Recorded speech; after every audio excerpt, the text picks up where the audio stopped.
एक और बड़ा इंपॉर्टेंट क्वेश्चन मेरा निकला, जैसे आपने बच्चों की बात की है जी। बच्चों के भी कुछ ऐसे इश्यूज होते हैं कि उनको बचपन में अगर कोई ऐसी कुछ भी ऐसा है कि उनको एस्थेटिक के पास लाना चाहिए या एस्थेटिक डॉक्टर को दिखाना चाहिए या कोई ट्रीटमेंट ऐसा करवाना चाहिए जो बड़ी एज में उनके स्किन में या ऐसी प्रॉब्लम होने ना तो फेस करनी पड़े? एस्थेटिक प्रोसीजर्स बच्चों में नहीं करें। मैं बच्चों से मेरा मुराद थी 18-19 साल के बच्चे। ठीक है, ठीक है। नहीं, मेरा क्वेश्चन पब्लिक के लिए, लोगों की अवेयरनेस जी। के लिए। देखिए, कुछ बच्चे जैसे टीनेज में आते हैं, जिस 13-14 साल में थोड़े थोड़े दाने निकलने शुरू हो जाते हैं, एक्ने शुरू हो जाता है, तो बिल्कुल अगर आप एक प्रॉपर डॉक्टर के पास जाएं, उनसे आप दवाई लिखवाएं, कुछ क्रीम्स होती हैं मेडिकली जो अप्रूव्ड हैं, जो आप यूज़ करते हैं, तो वो कंट्रोल कर देता है एक्ने को ऑन टाइम। कुछ सिरम्स भी होते हैं, खैर सिरम्स तो नहीं, लेकिन कुछ क्रीम्स हैं, कुछ सोप्स हैं, कुछ ख़ास किस्म के मॉइस्चराइजर, सनब्लॉक्स स्किन के लिए यूज़ करते हैं, तो वो काफ़ी हद तक कंट्रोल कर देता है एक्ने को ऑन टाइम। प्रोसीजर्स जनरली मैं यही कहती हूँ कि आप 18 साल के बाद ही स्टार्ट करें। एक और सवाल निकला है जी। सोप्स और शैम्पूस हमें नुकसान पहुंचाते हैं? जी बिल्कुल पहुंचाते हैं। तो उसकी क्या रीजन होती है? एक तो सिंपल सी रीजन लोग जानते हैं कि 2 नंबर भी बन रहे होते हैं, मतलब प्रॉपर अप्रूव नहीं होते, लेकिन क्या इसकी स्किन से आपको कितना नुकसान हो सकता है? और एक आम आदमी अगर वो डॉक्टर के पास नहीं जाता, वो अपना शैम्पू कैसे चूज करे, वो सोप कैसे चूज करे? एक्चुअली मार्केट में बहुत सारे सोप्स और शैम्पूज आए हैं जो कि they are not good for the skin और फॉर द हेयर। तो सोप्स में ये है कि देखिए, अगर आपकी ड्राई स्किन है, आप किसी मेडिकल जैसे फार्मेसीज पे होते हैं, तो specially for dry skin soaps होते हैं। ठीक है। स्पेशली जैसे अगर आपको फंगस है, उसके सोप्स अलग हैं, सोराइसिस है, उसके सोप्स अलग हैं, ड्राई स्किन के सोप्स अलग हैं, ऑयली स्किन के सोप्स अलग हैं। So they are all present in pharmacies जो कि मेडिकल कंपनीज बनाती हैं। ठीक है। इसी तरह बालों का भी, अगर आपके ऑयली बाल हैं तो दिस ऑयली हेयर के लिए स्पेशल होती हैं शैम्पूज, ड्राई स्कैल्प या हेयर के लिए डिफरेंट शैम्पूज होते हैं। तो अगर आप एक डॉक्टर की प्रॉपर गाइडेंस ले लें तो इट्स बेटर। अगर खुद चूज करना है तो वो थोड़ा सा हिट एंड ट्रायल पे चला जाता है, वरना एक शैम्पू हो सकता है आपको सूट करे और मुझे ना करे, तो वो फिर हिट एंड ट्रायल वाली बात हो जाती है ना। तो सोप्स जैसे अगर आप की स्किन जो है वो कुछ सोप्स होते हैं जिसमें कहते हैं एंटीबैक्टीरियल सोप्स। ठीक है। आपकी स्किन के ऊपर बैक्टीरिया होता है which is called a good bacteria. Good bacteria कौन सा बैक्टीरिया होता है? ये वो बैक्टीरिया होता है जो आपकी स्किन की हेल्थ के लिए ज़रूरी होता है, और वो बाहर के बैक्टीरिया को अटैक नहीं करने देता। जब आप एंटीबैक्टीरियल सोप्स बहुत ज़्यादा यूज़ करते हैं तो वो आपके गुड बैक्टीरिया को भी ख़त्म कर देता है। You end up getting allergies, you end up getting more prone to infections, you become more prone to dryness.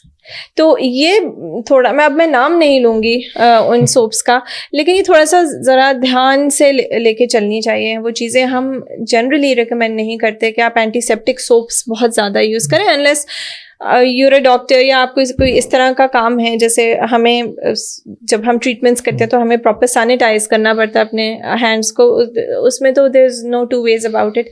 लेकिन अगर आपको अपनी स्किन के मुताबिक कोई सोप मिल रहा है, फॉर एग्जांपल ड्राई स्किन है, तो आप वो वाले सोप यूज़ करें जो स्पेशली फॉर ड्राई स्किन है। ऑयली स्किन है तो ऑयली स्किन के सोप्स अलग हैं, फेस वॉशेस अलग हैं। So you obviously have to be picky about the kind of soaps and the shampoos that you use. कुछ ड्रेसेस भी ऐसे होते हैं, कुछ मटेरियल ऐसा होता है आपके पास कोई ऐसे केसेस आए कि इस तरह के कपड़े पहनने से कोई एलर्जी हो गई, स्किन को कोई प्रॉब्लम होगी? अगर है तो वो किस तरह का होता है? कुछ लोगों को वुल से एलर्जी होती है, बहुत ज्यादा वुलन कपड़ों से होती है। कुछ लोगों को पॉलिएस्टर टाइप कपड़ों से होती है, जो मिक्स फैब्रिक के कपड़े होते हैं। कुछ लोगों को फॉर एग्जांपल जो ब्रीदेबल कपड़े नहीं होते, जिसमें आपकी वो एयर नहीं पास हो सकती, तो इसमें फंगल इन्फेक्शन बहुत सारे, बिकॉज पसीना जमा होता रहता है, तो गर्मियों में फंगल इन्फेक्शन बहुत सारे लोगों को हो जाती हैं।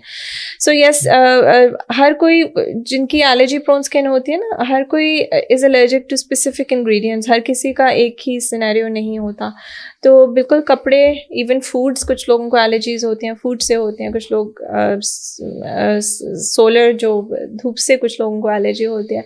सो हर किसी की स्किन डिफरेंट होती है। डॉक्टर साहब, thank you very much for your time. बड़ी अच्छी और बड़ी प्रोडक्टिव डिस्कशन है, लोगों को बड़ा फायदा होगा इंशाल्लाह। लास्ट पे कोई मैसेज पब्लिक को देना चाहिए, स्पेशली इसी फील्ड के हवाले से?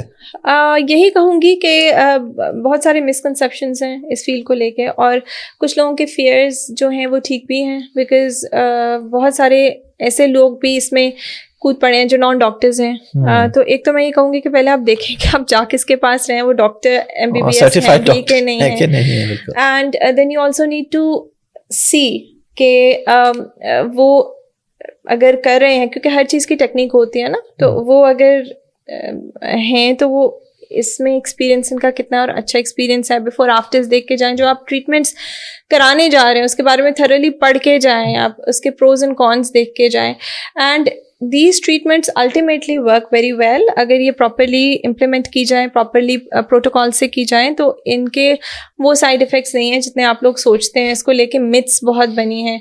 Yes, there are people जिन्होंने procedures कराए हैं and they have gone wrong even with the best of doctors, but इसमें बहुत दफ़ा ऐसा भी होता है कि patient कहता है नहीं जी मुझे बिल्कुल artificial look चाहिए, तो शायद फिर वो doctors उनको वो artificial look दे देते हैं। तो इसलिए वो आप अगर एक खास देख रहे हैं ना, आप सिर्फ साइड इफेक्ट्स देख रहे हैं, आप वो भी तो देखें जो साइड इफेक्ट्स नहीं है। वो कहीं एक वो साइड इफेक्ट्स 10% होंगे वो हाईलाइट हो जाएंगे, 90% जो अच्छा इफेक्ट आ रहा है वो नहीं।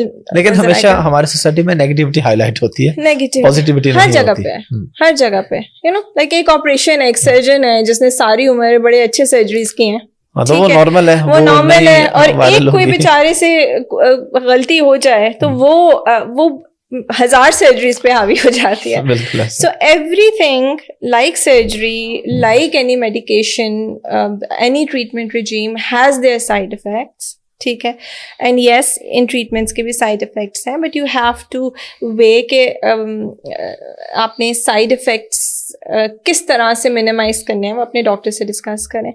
दूसरा जो मैंने देखा है कि जो लोग ये ट्रीटमेंट्स लेते हैं उनको हमारी सोसाइटी बहुत जज करती है।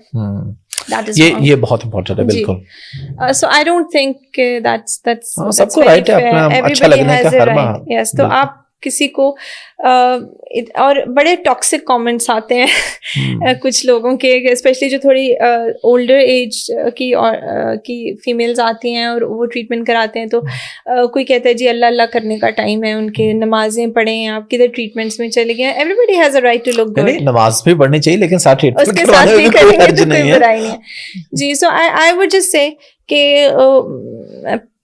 पीस फैलाएं, खुश रहें, लोगों को खुश रहने दें, लेट पीपल बी। आप you don't want to get treatments done, don't get them done, लेकिन जो कर रहे हैं उनको प्लीज जज ना करें। मैंने खुद अपने फेस पे इतने ट्रीटमेंट्स किए हुए हैं।